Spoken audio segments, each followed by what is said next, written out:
आजपर्यंत आपण सगळ्यांनी मातीचे किंवा सिमेंटचे बंधारे पाहिलेत, पण हा येलमरवाडीमध्ये पत्र्याचा बंधारा दिसतोय. एकदम नाविन्यपूर्ण अशी कल्पना आहे.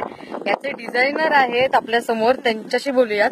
आजोबा, हा कसा बंधारा बनवला, काय काय वापरलं याच्यामध्ये? याच्यामध्ये लोखंड आणि लोखंड ते टाकाऊ लोखंड होतं. म्हणजे पहिले आमचं स्मशानभूमीचं जे लोखंड होतं त्या लोखंडापासून शिडी बनवली आणि नंतर पत्र्याची पानं आडवी लावून हा बंधारा टाईप हे सगळं बनवून जवळपास 3-4 फूटभर लिटर पाण्याचा साठा तयार झालाय.